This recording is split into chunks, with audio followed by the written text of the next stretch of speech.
ఆ సాధారణంగా మనం ఏదైనా మెడికల్ డయాగ్నోసిస్ గురించి మాట్లాడుకునేటప్పుడు అక్కడొక స్పష్టమైన క్లారిటీ ఉంటుంది. ఒక ఇంజనీరింగ్ లెక్కలాగా అనుకోవచ్చు. అవును, అంటే ఖచ్చితంగా ఇది ఇక్కడే జరిగింది అని చెప్పొచ్చు కదా. కరెక్ట్. ఒక వ్యక్తి చెయ్యి విరిగితే వెంటనే ఒక ఎక్స్రే తీస్తారు. అందులో ఆ విరిగిన ఎముక చాలా స్పష్టంగా ఒక తెల్లటి గీతలా కనిపిస్తుంది. డాక్టర్ వెంటనే ఆ ఎక్స్రే చూపిస్తూ ఇదిలో ఇక్కడే ఎముక విరిగింది, ఇన్ని రోజులు పట్టి వేయాలి అని చెప్పేస్తారు. రైట్, అక్కడ దాచిపెట్టడానికి ఏమీ ఉండదు. సమస్య స్పష్టంగా కనిపిస్తుంది, పరిష్కారం కూడా డైరెక్ట్గా ఉంటుంది. విరిగింది లేదా విరగలేదు, ఈ బైనరీ సిస్టమ్ అనేది మనకు బాగా అలవాటు. అవును. మనుషులకెప్పుడు కూడా ఈ కంటికి కనిపించే విషయాలు అంటే నలుపు లేదా తెలుపు అని సులభంగా విడదీయగలిగే కేటగిరీలు అంటే మన మెదడుకు ఎంతో ఇష్టం. ఎందుకంటే అలాంటి క్లారిటీ ఉన్నప్పుడు మనకు ఆలోచనా భారం తగ్గుతుంది కదా. నిజమే. కానీ ఎప్పుడైతే మనం ఈ ఫైనాన్షియల్ మార్కెట్లు, పెట్టుబడుల సైకాలజీ, సంపద సృష్టి అనే ప్రపంచంలోకి అడుగు పెడతామో అకస్మాత్తుగా ఆ ఎక్స్రే మిషన్ పూర్తిగా పాడైపోయినట్లు అనిపిస్తుంది, లేదా ఆ రూల్స్ అన్నీ మారిపోయినట్లు అనిపిస్తుంది. అవును, ఇక్కడ ఏదీ నేరుగా కనిపించదు. అదే కదా, మార్కెట్ వాతావరణం అంతా ఒక సంక్లిష్టమైన గందరగోళంగా మారుతుంది. ఏది నిజమో ఏది అబద్ధమో అర్థం కాదు. సో ఈరోజు మన ఈ లోతైన చర్చలో ఈ మార్కెట్ సైకాలజీ వెనుక ఉన్న మానసిక రహస్యాలను మనం డీకోడ్ చేద్దాం. ఖచ్చితంగా. అసలు మార్కెట్ వాస్తవంగా ఎలా ప్రవర్తిస్తుంది అనేది అర్థం చేసుకోవడం చాలా ముఖ్యం ఇక్కడ.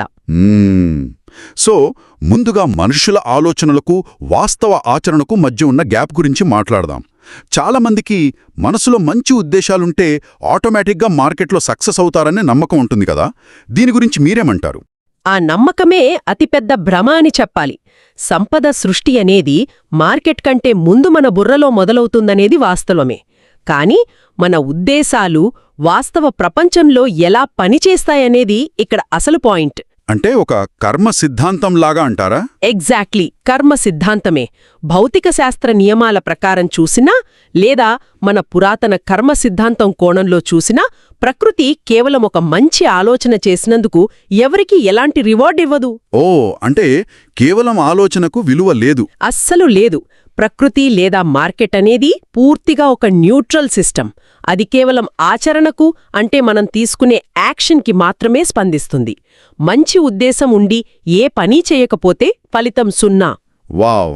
ఇది ఎలా ఉందంటే మన బుర్రలో ప్రపంచంలోనే అత్యుత్తమమైన బిర్యానీ రెసిపీ ఉండి దాన్ని ఎప్పటికీ వండకపోవడం లాంటిది కదా. ఆ రెసిపీ ఎంత గొప్పదైనా ఎవరి కడుపు నింపదు. అవును, ఎంత అద్భుతమైన ప్లానింగ్ ఉన్నా సరే దీన్నే సైకాలజీలో ప్లానింగ్ ఫాలసీ అంటారు. మన మెదడు చాలా విచిత్రమైనది. మనం ఏదైనా గొప్ప లక్ష్యాన్ని ఊహించుకున్నప్పుడు మెదడులో డోపమైన్ రిలీజ్ అవుతుంది. ఓ, అంటే పని చెయ్యకముందే ఆ కిక్ వచ్చేస్తుందా? అవును, ఆ పని ఇంకా మొదలుపెట్టక ముందే కేవలం ఆలోచించినందుకే మనకొక రకమైన సంతృప్తి వచ్చేస్తుంది. నేను క్రమశిక్షణతో ఇన్వెస్ట్ చెయ్యాలి అని రాత్రింబవళ్ళు ఆలోచిస్తూనే ఉంటారు. కాని వాస్తవంగా రూపాయి కూడా పెట్టుబడి పెట్టరు. అదే సమస్య. ఉద్దేశం ఎంత గొప్పదైనా ఆచరణ లేకపోతే లాభం లేదు. ఇంకో కోణంలో చూస్తే మార్కెట్లో స్వార్థపూరితమైన ఆలోచనలు ఉన్నవారు కూడా కొన్నిసార్లు లాభపడతారు. ఎందుకంటే వాళ్లు కనీసం ఒక యాక్షన్ చేస్తున్నారు, రిస్క్ తీసుకుంటున్నారు. సిస్టమ్ ఆ యాక్షన్ని గుర్తిస్తుంది. రైట్. ఇంటెంట్కి ఫలితముండదు, యాక్షన్కి మాత్రమే ఫలితముంటుంది. నేనొక అద్భుతమైన బిల్డింగ్ బ్లూ ప్రింట్ గీసి మురిసిపోయినంత మాత్రాన పునాది తవ్వకపోతే ఆ బిల్డింగ్ ఎప్పటికీ రాదు. ఖచ్చితంగా కాంక్రీట్ పోస్తేనే బిల్డింగ్. సరే, ఎవరైనా ఒకరు ఆచరణ మొదలుపెట్టారనుకుందాం. ధైర్యంగా మార్కెట్లోకి అడుగుపెట్టారు. అక్కడితో ఈ ప్రాబ్లం సాల్వ్ అయిపోయినట్లేనా? లేదు, అక్కడే అసలు మానసిక యుద్ధం మొదలవుతుంది. ఆచరణ మొదలు పెట్టిన తరువాత మార్కెట్ ఆడే సైకలాజికల్ గేమ్స్ చాలా భయంకరంగా ఉంటాయి. ఇక్కడే మనకు ఆ ఎక్స్రే మిషన్ పాడైపోవడం అనేది కనిపిస్తుంది. అంటే మార్కెట్ మనతో ఎలాంటి గేమ్స్ ఆడుతుంది? మార్కెట్ ఎప్పుడూ ఒక విచిత్రమైన సూత్రం మీద పనిచేస్తుంది. అది కాన్ఫిడెన్స్ మరియు డబ్బు. ఈ రెండింటినీ ఎప్పుడూ ఒకేసారి ఒకే వ్యక్తికి ఇవ్వదు. వెయిట్, ఒక్క నిమిషం. కాన్ఫిడెన్స్ మరియు డబ్బును వేరు చేస్తుందా? అంటే ఉద్దేశపూర్వకంగానే ఇన్వెస్టర్ల ఎమోషన్స్ని స్ప్లిట్ చేస్తుందా?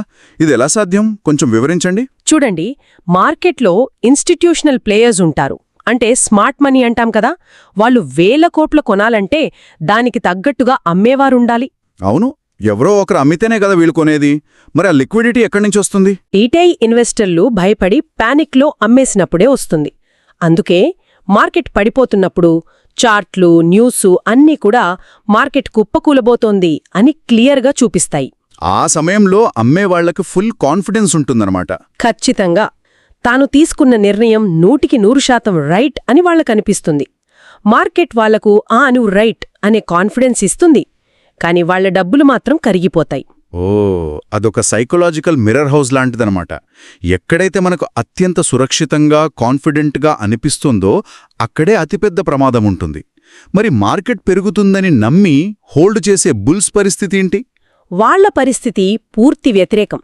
మార్కెట్ పెరుగుతున్న ప్రతిసారీ అదెంతో కొంత వెనక్కి తగ్గుతూ తీవ్రమైన ఊగిసలాటలకు గురవుతుంది. ఈరోజే మార్కెట్ పడిపోతుంది అనే ఆందోళనలో వాళ్లు బతుకుతారు. అంటే వాళ్ల కాన్ఫిడెన్స్ని ప్రతిరోజూ మార్కెట్ దెబ్బతీస్తోందా? అవును, అగ్నిపది ప్రశ్నించుకునేలా చేస్తుంది, నమ్మకాన్ని తునాతునకలు చేస్తుంది. కాని ఆశ్చర్యకరంగా నెమ్మదిగా వాళ్ల పోర్ట్ఫోలియో వాల్యూను పెంచుతుంది, వాళ్లకి డబ్బులిస్తుంది. కాన్ఫిడెన్స్తో కడుపు నిండదు, డబ్బు కావాలి. ఈ మెకానిజం వింటుంటే మార్కెట్ డిజైన్ చేయబడిందే మన ఎమోషన్స్కి ఆపోజిట్గా ప్లే చేయడానికి అని అర్థమవుతోంది. ఓడిపోయేవాళ్ల ఈగోని సాటిస్ఫై చేయడానికి కాన్ఫిడెన్స్ ఇచ్చి, గెలిచేవాళ్లకి భయాన్నిచ్చి డబ్బిస్తుంది. ఎగ్జాక్ట్లీ. ఎందుకంటే అందరికీ ఈజీగా డబ్బులు పంచిపెట్టడం అసాధ్యం కదా. రైట్. అయితే ఈ భయంకరమైన కాన్ఫిడెన్స్ ట్రాప్ దాటిన తర్వాత అసలైన గ్రోత్ ఉంటుంది కదా, ఆ నిజమైన సంపద సృష్టి అనేది మనకి ఎలా కనిపిస్తుంది? ఇక్కడే అసలు ట్విస్ట్ ఉంది. నిజమైన ఎదుగుదల అనేది మన కంటికి అసలు కనిపించదు. అది అత్యంత నిశ్శబ్దంగా జరుగుతుంది. ఒక నకిలీ బుల్ మార్కెట్ అదే రెడ్ బుల్ తాగినట్లు ఎనర్జెటిక్గా విపరీతమైన శబ్దంతో వస్తుంది. రెడ్ బుల్ తాగినట్లు ఆర్భాటంగా వస్తుందన్నమాట. అవును, అందరి దృష్టిని ఆకర్షిస్తోంది. మీడియా అంతా దాని గురించే మాట్లాడుతోంది. కానీ ఆ వెంటనే పేలిపోయి కుప్పకూలుతుంది. కానీ ఒక అసలైన బుల్ మార్కెట్ ఒక వాల్ ఆఫ్ వరీ అనబడే భయాల గోడను నెమ్మదిగా ఎక్కుతూ పైకి వెళుతోంది. ఎటువంటి అరుపులు, కేకలు లేకుండా తన పని తాను చేసుకుపోతోంది. ఈ సైలెంట్ గ్రోత్ గురించి మీరు చెబుతుంటే నాకు టెక్టోనిక్ ప్లేట్స్ గుర్తొస్తున్నాయి. భూగర్భంలో కదిలే ఆ ప్లేట్లు రోజుకు కొన్ని మిల్లీమీటర్ల చొప్పున అత్యంత నిశ్శబ్దంగా కదులుతాయి. ఆ కదలిక ఎవరికీ వినిపించదు, కనిపించదు.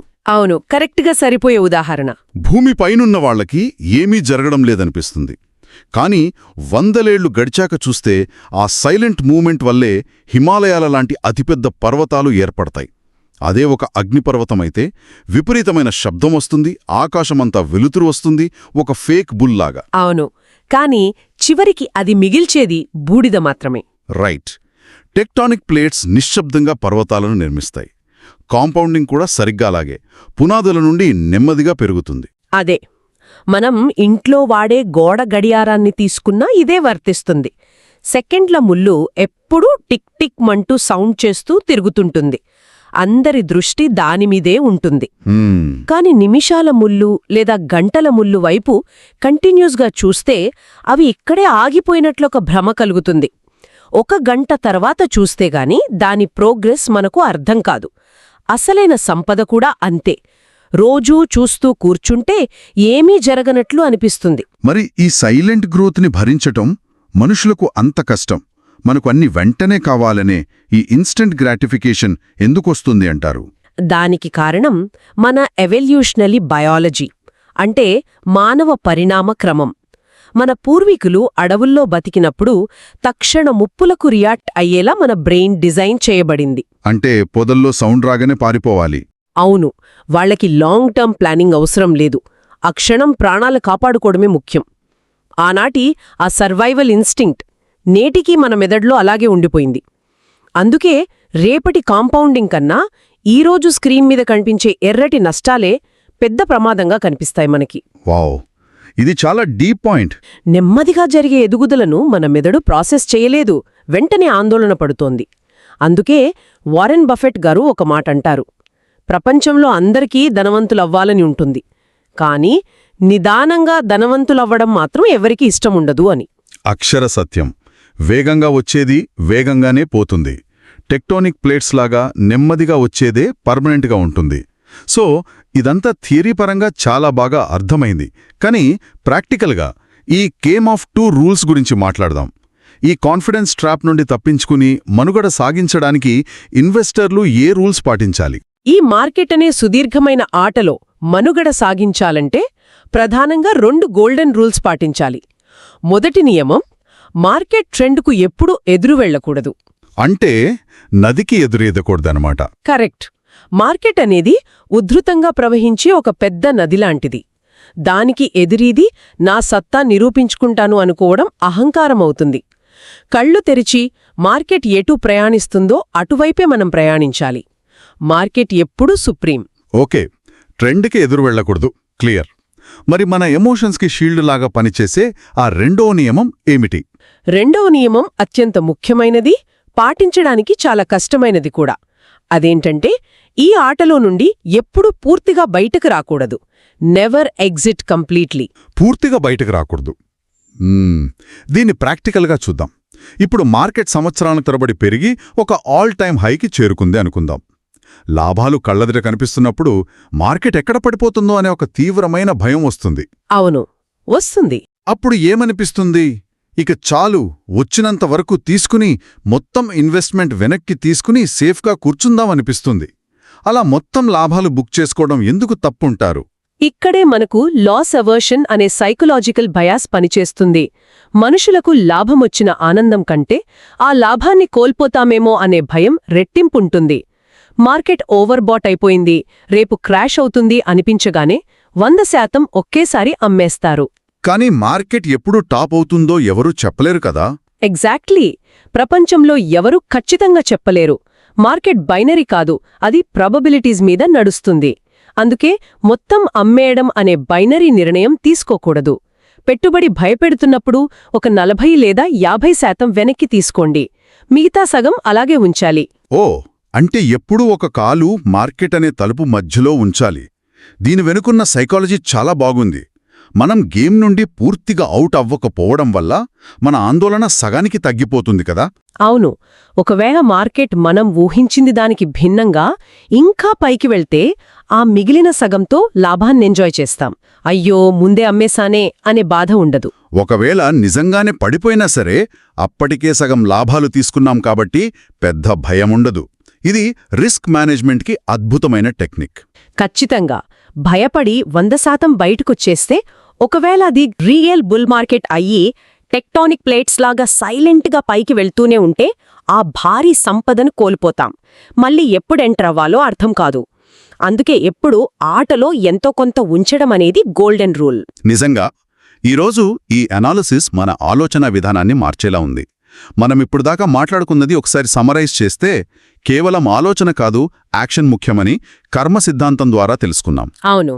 ఆ తర్వాత మార్కెట్ ఆడే ఆ కాన్ఫిడెన్స్ ట్రాప్ని దాటుకుని డబ్బు ఎటువైపుందో చూడటం నేర్చుకున్నాం. ఫేక్ బుల్ హడావిడీ కాకుండా అసలైన బుల్ చేసే నిశ్శబ్దమైన ఎదుగుదలను విశ్వసించడం నేర్చుకున్నాం. రైట్.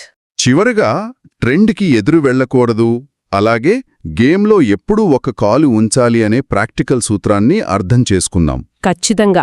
ఈ సూత్రాలను అర్థం చేసుకుని ఎమోషన్స్ని కంట్రోల్లో ఉంచుకున్న ఎవరైనా దీర్ఘకాలంలో ఖచ్చితంగా విజేతలవుతారు. సంపద అనేది అదృష్టం కాదు, అది సహనంతో వచ్చేది. కరెక్ట్. అయితే ముగించే ముందు ఒక ప్రొవొకేటివ్ థాట్ని ఇక్కడ వదిలిపెట్టాలి అనుకుంటున్నాను. ఒకప్పుడు మనకు ఫైనాన్షియల్ డేటా తెలియాలంటే మరుసటి రోజు పేపర్ వచ్చేదాకా ఆగాల్సొచ్చేది. కానీ ఇప్పుడు ప్రతి ఒక్కరి చేతుల్లో స్మార్ట్ ఫోన్లున్నాయి. క్షణక్షణానికి పోర్ట్ఫోలియో చూస్తూ అప్డేట్ అవుతున్నామనుకుంటాం. అవును, అంతా రియల్ టైం డేటా అయిపోయింది. కానీ అసలైన సంపద సృష్టి అనేది భూమి లోపన జరిగే ఒక నిశ్శబ్దమైన మార్పు అనుకున్నప్పుడు, మనం విత్తనం నాటిన తర్వాత దానికి వేర్లు వస్తున్నాయో లేదో అని రోజూ మట్టి తవ్వి చూస్తే ఆ మొక్క ఎప్పటికీ ఎదగదు కదా. మన యాప్స్ అన్నీ మనల్ని పదే పదే చెక్ చేసేలా డిజైన్ చేయబడ్డాయి. అది డోపమిన్ లూప్ అంటాం కదా. అదే. మరిలా ప్రతి గంటకు ఫోన్ ఓపెన్ చేసి చెక్ చేయడం వల్ల ఆ నిశ్శబ్దమైన దీర్ఘకాలిక ఎదుగుదలను మనమే మన ఆందోళనతో చంపేస్తున్నామా? మన టెక్నాలజీ లేదా ఈ స్మార్ట్ ఫోన్ అనేది సంపద సృష్టికి సాధనంగా మారిందా, లేక మన సహనాన్ని దెబ్బతీసే అతి పెద్ద శత్రువుగా మారిందా? ఇది ఖచ్చితంగా అందరం ఆలోచించాల్సిన విషయం. ఈ ఆలోచనతో ఈనాటి ఈ డీప్ డైవ్ను ముగిద్దాం. ఇంతటి ఆసక్తికరమైన చర్చలో పాల్గొన్నందుకు ధన్యవాదాలు. మళ్ళీ కలుద్దాం.